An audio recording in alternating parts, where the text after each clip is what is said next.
ಆತ್ಮೀಯ ವಿದ್ಯಾರ್ಥಿಗಳೇ, ಇಂದು ಕರ್ನಾಟಕ ಕಲಿಕಾ ನಿರ್ವಹಣಾ ವ್ಯವಸ್ಥೆಗೆ ತಮಗೆಲ್ಲರಿಗೂ ಸ್ವಾಗತ. ಇಂದು ಈ ಸೆಷನ್ನಲ್ಲಿ ನಾವು ಚರ್ಚಿಸುವಂತಹ ವಿಷಯ basic concept of political theory, ರಾಜಕೀಯ ಸಿದ್ಧಾಂತದ ಮೂಲ ಪರಿಕಲ್ಪನೆಗಳಲ್ಲಿ ನೇಚರ್ ಆಫ್ ಪೊಲಿಟಿಕಲ್ ಥಿಯರಿ, ರಾಜಕೀಯ ಸಿದ್ಧಾಂತದ ಸ್ವರೂಪ. ರಾಜಕೀಯ ಸಿದ್ಧಾಂತ ಅಂತಂದರೆ ಏನು ಅಂತಂದಾಗ ಇದು ಎರಡು ಶಬ್ದಗಳಿಂದ ಕೂಡಿರುವಂತಹ ಒಂದು ಪದ, ರಾಜಕೀಯ ಮತ್ತು ಸಿದ್ಧಾಂತ. ರಾಜಕೀಯ ಅಂತಂದಾಗ ಒಂದು ಸರ್ಕಾರ ರಾಜ್ಯದಲ್ಲಿ ವ್ಯಕ್ತಿಗಾಗಿ ಕೈಗೊಳ್ಳುವಂತಹ ಎಲ್ಲ ಚಟುವಟಿಕೆಗಳನ್ನು ನಾವು ರಾಜಕೀಯ ಅಂಥೇಳಿ ಕರಿತೀವಿ. ಸಿದ್ಧಾಂತ ಅಂತಂದಾಗ ಅದು ಒಂದು ತತ್ವ, ಒಂದು ಆಚರಣೆ, ಇಲ್ಲವೇ ಒಂದು ವಿಚಾರ ಸರಣಿ ಅಥವಾ ಆದರ್ಶ ಅಥವಾ ಅದರದೇ ಆದಂಥ ಒಂದು ಆಧಾರ, ಅದರದೇ ಆದಂಥ ಒಂದು ರೀತಿ, ನೀತಿ, ನಿಯಮ, ಪದ್ಧತಿ, ಹೀಗೆ ಹಲವಾರು ಶಬ್ದಗಳಲ್ಲಿ ನಾವು ಇದನ್ನು ವಿವರಿಸ್ಬೋದು. Objectives of the paper. ಒಂದು ರಾಜಕೀಯ ಸಿದ್ಧಾಂತದ ಅಧ್ಯಯನದಿಂದ ನಮ್ಗೆ ಗೊತ್ತಾಗುವಂಥ ವಿಷಯ ಯಾವುದು ಅಂತಂದ್ರೆ, students will be able to understand the nature of the political theory. ರಾಜಕೀಯ ಸಿದ್ಧಾಂತ ಅಂತಂದರೆ ಏನು, ಅದರಲ್ಲಿ ಯಾವ್ಯಾವ ಅಂಶಗಳನ್ನು ನಾವು ಅಧ್ಯಯನ ಮಾಡ್ತೀವಿ ಅನ್ನೋದನ್ನು ಇಲ್ಲಿ ತಿಳ್ಕೊತೀವಿ. Students will understand changing nature of political theory. ವಿದ್ಯಾರ್ಥಿಗಳು ಇಲ್ಲಿ ರಾಜಕೀಯ ಸಿದ್ಧಾಂತದ ಸ್ವರೂಪದಲ್ಲಿ ಆಗುವಂಥ ಬದಲಾವಣೆಯನ್ನು ನಾವಿಲ್ಲಿ ಅಧ್ಯಯನ ಮಾಡ್ಬೋದು. ಸೆಷನ್ ಔಟ್ಕಮ್ಸ್ ಅಂದರೆ ಈ ಒಂದು ಸೆಷನ್ದಲ್ಲಿ ನಾವು students will be able to generalise theory based on their nature, ಅಂದರೆ ರಾಜ್ಯದ ಸ್ವರೂಪ ಮತ್ತು ರಾಜ್ಯದಲ್ಲಿ ಸರ್ಕಾರ ಮಾಡುವಂತಹ ಪ್ರತಿಯೊಂದು ಚಟುವಟಿಕೆಯನ್ನು ಅವಲೋಕಿಸಿ ಅದು ಹೊಂದಿರುವಂತಹ ಆಧರಿಸಿರುವಂತಹ ಸಿದ್ಧಾಂತವನ್ನು ಇಲ್ಲಿ ವಿದ್ಯಾರ್ಥಿಗಳು ಕಲಿಬಹುದು ಅನ್ನೋದನ್ನು ಇಲ್ಲಿ ನಾವು ಹೇಳ್ಬೋದು. Students will be able to apply the theory. ಹಂಗಂದ್ರೆ ಒಂದು ರಾಜ್ಯ ಯಾವ ರೀತಿಯಾದಂಥ ಸಿದ್ಧಾಂತಗಳನ್ನು ಆಧರಿಸಿ ಅದು ಸರ್ಕಾರದ ಮೂಲಕ ತನ್ನ ಅಧಿಕಾರವನ್ನು ಚಲಾಯಿಸುತ್ತಾ ಅನ್ನೋದನ್ನು ನಾವಿಲ್ಲಿ ಅಧ್ಯಯನ ಮಾಡ್ಬೋದು. ಹಾಗಾದರೆ ರಾಜಕೀಯ ಸಿದ್ಧಾಂತ ಅಂತಂದರೆ ಏನು ಅಂತಂದಾಗ, ಸಾಮಾನ್ಯವಾಗಿ ನಾವು ಮೊದಲನೇದಾಗಿ man is a social animal and he cannot live in isolation because he is not self-sufficient and having the natural instinct to survive that compels him to live a collective life. ಅಂದ್ರೆ ಇಲ್ಲಿ ಮಾನವ ಸಮಾಜ ಜೀವಿ ಮತ್ತು ಸಂಘಜೀವಿಯಾಗಿದ್ದು ಅವನು ಒಬ್ಬಂಟಿಗನಾಗಿ ಬದುಕಲಾರ.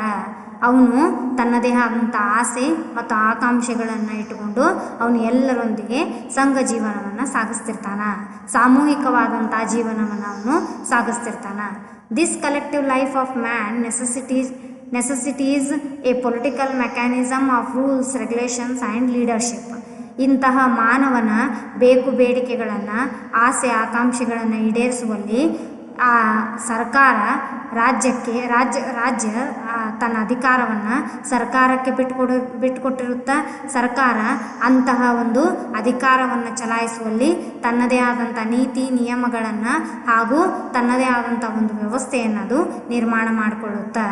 This leads to the evolution of a political system with elaborate governmental institutions and procedures in each society. ಆದ್ದರಿಂದ ಸರ್ಕಾರ ವ್ಯಕ್ತಿಯಿಂದ ವ್ಯಕ್ತಿಗೆ ಬದಲಾಗುವಂತಹ ಬೇಕು ಮತ್ತು ಬೇಡಿಕೆಗಳನ್ನು, ವ್ಯಕ್ತಿಯಿಂದ ವ್ಯಕ್ತಿಗೆ ಬದಲಾಗುವಂತಹ ಅವನ ಆಸೆ ಆಕಾಂಕ್ಷೆಗಳನ್ನು ಈಡೇರಿಸುವಂಥ ನಿಟ್ಟಿನಲ್ಲಿ ಅದು ಕೆಲಸ ಮಾಡಬೇಕಾತು ಅಂತಂದ್ರೆ ತನ್ನದೇ ಆದಂಥ ಒಂದು ವ್ಯವಸ್ಥೆಗೆ ಅನುಗುಣವಾಗಿ ಅದು ಕೆಲಸವನ್ನು ಮಾಡುತ್ತಾ. ಹಾಗಾದರೆ ಇಲ್ಲಿ the nature of political theory. ಹಾಗಾದರೆ ರಾಜಕೀಯ ಸಿದ್ಧಾಂತವನ್ನು ನಾವಿಲ್ಲಿ ಎಲ್ಲಿ ಕಾಣಬಹುದು ಅಂತಂದಾಗ, ಅದರ ಸ್ವರೂಪವನ್ನು ನಾವಿಲ್ಲಿ ಎಲ್ಲಿಂದ ಹುಡುಕಬಹುದು ಅಂತಂದಾಗ, ಅರಿಸ್ಟಾಟಲ್ ಹೇಳಿರುವಂತೆ person who is unable to live in society or who has no need because he is sufficient for himself must be either a beast or a god. ಅಂದ್ರೆ ಯಾವ ವ್ಯಕ್ತಿ ಅವನು ಸಂಘಜೀವಿ ಸಮಾಜ ಜೀವಿ ಆಗಿರುವುದಿಲ್ಲವೋ ಅವನು ಒಂದು ದೇವರಾಗಿರಬೇಕು, ಇಲ್ಲವೇ ಪ್ರಾಣಿಯಾಗಿರಬೇಕು ಅನ್ನುವಂಥ ಅವನ ಈ ಒಂದು ವ್ಯಾಖ್ಯಾನವನ್ನು ನಾವು ಅವಲೋಕಿಸಿದಾಗ ಪ್ರತಿಯೊಬ್ಬ ವ್ಯಕ್ತಿ ತನ್ನದೇ ಆದಂಥ ಆಸೆ ಆಕಾಂಕ್ಷೆಗಳು ಇದ್ದರೂ ಕೂಡ ತನ್ನಂತೆ ಇರುವಂಥ ಮತ್ತೊಬ್ಬ ವ್ಯಕ್ತಿಯ ಆಸೆ ಆಕಾಂಕ್ಷೆಗಳ ಜೊತೆಗೆ ಅವನು ತನ್ನ ಸಾಮಾಜಿಕ ಜೀವನವನ್ನು ಸಾಗಿಸ್ತಿರ್ತಾನ. ಇಂಥ ಸಾಮಾಜಿಕ ಜೀವನಕ್ಕಾಗಿಯೇ ಹುಟ್ಟುಕೊಂಡಿರುವಂಥ ಒಂದು ಸಿದ್ಧಾಂತವೇ ರಾಜಕೀಯ ಸಿದ್ಧಾಂತ. ಅಂದರೆ ಈ ಸಾಮಾಜಿಕ ಜೀವನ ಸುವ್ಯವಸ್ಥಿತವಾಗಿ ನಡಿಬೇಕು, ಆ ವ್ಯಕ್ತಿಯ ಆಸೆ ಆಕಾಂಕ್ಷೆಗಳು ಬೇರೆ ಬೇರೆ ಆಗಿದ್ದರೂ ಕೂಡ ಒಮ್ಮೆಲೇ ಅವು ಈಡೇರಿಸಲ್ಪಡಬೇಕು ಅನ್ನುವಂಥ ನಿಟ್ಟಿನಲ್ಲಿ ಸರ್ಕಾರ ಮಾಡುವಂಥ ಪ್ರತಿಯೊಂದು ಕೆಲಸವೇ ರಾಜಕೀಯವಾಗಿದ್ದು, ಆ ರಾಜಕೀಯವನ್ನು ಸರ್ಕಾರ ತನ್ನದೇ ಆದಂಥ ಒಂದು ಥೇರಿ ಅಂದರೆ ತತ್ವದಲ್ಲಿ, ತನ್ನದೇ ಆದಂಥ ಒಂದು ಸಿದ್ಧಾಂತದಲ್ಲಿ, ತನ್ನದೇ ಆದಂಥ ಒಂದು ಆಚರಣೆಯಲ್ಲಿ, ತನ್ನದೇ ಆದಂಥ ಒಂದು ನಿಯಮಗಳ ಮೂಲಕ ಅದನ್ನು ಮಾಡ್ತಿರುತ್ತಾ ಅನ್ನೋದನ್ನು ಅರಿಸ್ಟಾಟಲ್ರವರ ಮೂಲಕ ನಾವಿಲ್ಲಿ ಅದನ್ನು ವ್ಯಕ್ತಪಡಿಸ್ಬೋದು. This statement explains the importance of a political theory for a healthy society. ಅದನ್ನೇ ನಾವಿಲ್ಲಿ ಏನು ನೋಡ್ಬೋದು ಅಂತಂದಾಗ, ಪೊಲಿಟಿಕಲ್ ಥಿಯರಿ ರಾಜಕೀಯ ಸಿದ್ಧಾಂತ ಅದು ಉತ್ತಮವಾದಂಥ ಒಂದು ಸಮಾಜವನ್ನು ರಚನೆ ಮಾಡುವಲ್ಲಿ ಅದು ರಾಜಕೀಯ ಸಿದ್ಧಾಂತದ ಹುಟ್ಟಿಗೆ ಕಾರಣ ಆಯಿತು ಅನ್ನೋದನ್ನು ನಾವಿಲ್ಲಿ ಕಂಡ್ಕೋಬಹುದು. Political theory also engages questions of a broader scope, tackling the political nature of phenomena and categories such as identity, culture, sexuality, race, wealth, human, non-human relations, ecology, religion and more. ಅಂದ್ರೆ ರಾಜಕೀಯ ಸಿದ್ಧಾಂತ ಅನ್ನೋದು ಒಬ್ಬ ವ್ಯಕ್ತಿಯ ಸ್ವಭಾವಕ್ಕನುಗುಣವಾಗಿ ಒಂದು ರಾಜ್ಯ ಅಸ್ತಿತ್ವಕ್ಕೆ ಬಂದಿದ್ದು, ಆ ರಾಜ್ಯದಲ್ಲಿರುವಂಥ ಅಧಿಕಾರ ಸರ್ಕಾರದ ಕೈಯಲ್ಲಿದ್ದು, ಸರ್ಕಾರ ತನ್ನ ಕೆಲಸವನ್ನು ಅಂದ್ರೆ ರಾಜಕೀಯವನ್ನು ನಡೆಸಬೇಕು ಅಂತಂತಂದ್ರೆ ಅದು ಯಾವುದೇ ಜಾತಿ, ಜನಾಂಗ, ಭಾಷೆ, ಸಮುದಾಯ, ಹೌದಾ, ಬಣ್ಣ ಯಾವುದನ್ನು ಅದು ಅವಲೋಕಿಸುವಂತಿಲ್ಲ, ಅದು ಯಾವುದೊಂದು ಅಂಶವನ್ನು ಇಲ್ಲಿ ಪರಿಗಣಿಸುವಂಗಿಲ್ಲ. ಅಂತಹ ಒಂದು ತತ್ವವನ್ನು ಆಧರಿಸಿ ಅದು ತನ್ನ ಅಧಿಕಾರವನ್ನು ನಡೆಸುತ್ತಾ ಅನ್ನೋದನ್ನು ನಾವು ಈ ಅಧ್ಯಯನದಿಂದ ತಿಳ್ಕೊಬಹುದು.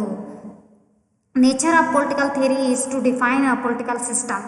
ಅಂದ್ರೆ ರಾಜಕೀಯ ಸಿದ್ಧಾಂತದ ಅಧ್ಯಯನದಲ್ಲಿ ನಾವು ರಾಜಕೀಯ ಒಂದು ವ್ಯವಸ್ಥೆಯನ್ನು ನಾವಿಲ್ಲಿ ಅವಲೋಕನೆ ಮಾಡ್ತೀವಿ. ರಾಜಕೀಯ ವ್ಯವಸ್ಥೆ ಯಾವ ರೀತಿಯಾಗಿ ಐತಿ, ರಾಜಕೀಯ ಚಟುವಟಿಕೆಗಳು ಯಾವ ರೀತಿಯಾದಂತಹ ಒಂದು ಲಾಭ ನಷ್ಟವನ್ನು ಅಂದ್ರೆ ಒಂದು ರಾಜಕೀಯ ಚಟುವಟಿಕೆ ಎಷ್ಟರ ಮಟ್ಟಿಗೆ ಅದು ಲಾಭದಾಯಕವಾಗೈತಿ, ಎಷ್ಟರ ಮಟ್ಟಿಗೆ ಅದು ಅಪಾಯಕ್ಕೆ ಈಡಾಗುತ್ತಾ ಅನ್ನೋದನ್ನು ನಾವು ಇದ್ರ ಮೂಲಕ ತಿಳ್ಕೊತೀವಿ. ದ ನೇಚರ್ ಆಫ್ ಪೊಲಿಟಿಕಲ್ ಥಿಯರಿಯಲ್ಲಿ political theory is mainly an individual's intellect and political creation. ಅಂದ್ರೆ ಒಂದು ರಾಜಕೀಯ ಸಿದ್ಧಾಂತ ಇದು ಪ್ರತಿಯೊಬ್ಬ ವ್ಯಕ್ತಿಯ ವೈಯಕ್ತಿಕವಾದಂಥ ಗುರಿ ಮತ್ತು ಉದ್ದೇಶಗಳೊಂದಿಗೆ ಜೊತೆಗೆ ಒಟ್ಟಾರೆ ಒಂದು ಸರ್ಕಾರ ಹೊಂದಿರುವಂಥ ರಾಜಕೀಯ ವ್ಯವಸ್ಥೆಯನ್ನು ಕೂಡ ಅದು ನಮ್ಗೆ ತಿಳಿಯಪಡಿಸುತ್ತಾ. Political theory are based on a specific subject. ಇದು ಒಂದು ಏನಪ್ಪ ಅಂತಂದ್ರೆ ರಾಜ್ಯಶಾಸ್ತ್ರದ ಒಂದು ವಿಷಯ ವಸ್ತು, ಕೇವಲ ಒಂದು ಭಾಗ ಅಥವಾ ಅಂಶವಾಗಿ ಅಧ್ಯಯನ ಮಾಡುವಂಥ ವಿಷಯವಾಗಿದ್ದರೂ ಕೂಡ ಇದರ ಮೂಲಕವೇ ನಾವು ಒಟ್ಟಾರೆ ಒಂದು ರಾಜ್ಯಶಾಸ್ತ್ರದ ಸ್ವರೂಪವನ್ನು ಕೂಡ ಏನು ಮಾಡ್ಬೋದು, ಇಲ್ಲಿ ಅವಲೋಕಿಸ್ಬೋದು. ಯಾಕಂತಂದ್ರೆ the objective of the political theory is not only to understand and explain the political reality but also to collect resources for social changes and to increase the historical process. ಅಂದರೆ ಒಟ್ಟಾರೆ ಒಂದು ರಾಜ್ಯದ ಸುತ್ತಮುತ್ತಲಿನ ಒಟ್ಟಾರೆ ಒಂದು ಚಟುವಟಿಕೆಯನ್ನು, ಸಾಮಾಜಿಕ ರಚನೆಯನ್ನು ಹಾಗೂ ಅದು ಹೊಂದಿರುವಂಥ ಸ್ವರೂಪವನ್ನು ಕೂಡ ನಾವು ಇದರಿಂದ ತಿಳ್ಕೊಬಹುದು. Political theory also includes ideology. ಇದು ವಿವೇಚನೆಯ ಮೂಲಕ ನಡೆಯುವಂಥ ಒಂದು ಪರಿಕಲ್ಪನೆ. ಹಾಗಾದರೆ ರಾಜಕೀಯ ಸಿದ್ಧಾಂತ ಅದು ಎರಡು ದೃಷ್ಟಿಕೋನಗಳಲ್ಲಿ ಅಧ್ಯಯನಕ್ಕೆ ಒಳಪಡುತ್ತೆ. Political theory has two approaches. ಒಂದನೇದು ನಾರ್ಮೇಟಿವ್ ಪೊಲಿಟಿಕಲ್ ಥಿಯರಿ, ಇನ್ನೊಂದು empirical political theory. Normative political theory ಅಂತಂತಂದ್ರೆ ಇದು ವಿವರಣಾತ್ಮಕವಾದಂಥ ಅಧ್ಯಯನ. ಅಂದರೆ ಇದು ಒಂದು ಸಾಂಪ್ರದಾಯಿಕವಾದಂತಹ ಸಿದ್ಧಾಂತ. ರಾಜಕೀಯ ಸಿದ್ಧಾಂತವನ್ನು ನಾವು ಏನು ಮಾಡ್ತೀವಿ, ಎರಡು ವಿಧಾನಗಳ ಮೂಲಕ ಅಧ್ಯಯನ ಮಾಡ್ತೀವಿ.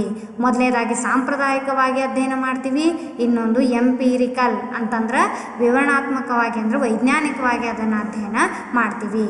ಹಂಗಂದ್ರೆ ನಾರ್ಮೇಟಿವ್ ಥಿಯರಿ ಸಾಂಪ್ರದಾಯಿಕವಾದಂಥ ಅಧ್ಯಯನದಲ್ಲಿ ನಾವು ಯಾವ ರೀತಿಯಾಗಿ ರಾಜಕೀಯ ಸಿದ್ಧಾಂತವನ್ನು ತಿಳ್ಕೊಬೋದು ಅಂತಂದ್ರೆ detailed study of a political thinkers, politics, state, justice and freedom.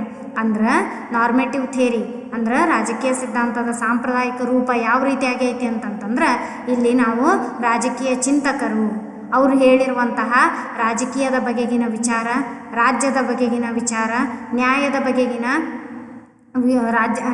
ಬಗ್ಗೆ ಕುರಿತು ಹೇಳಿರುವಂಥ ಪರಿಕಲ್ಪನೆ, ಸ್ವಾತಂತ್ರ್ಯದ ಕುರಿತು ಅವರು ಕೊಟ್ಟಿರುವಂಥ ಅಭಿಪ್ರಾಯ, ಇವುಗಳನ್ನು ನಾವು ವ್ಯಾಪಕವಾಗಿ ಅರ್ಥೈಸ್ಕೊಳ್ಬಹುದು.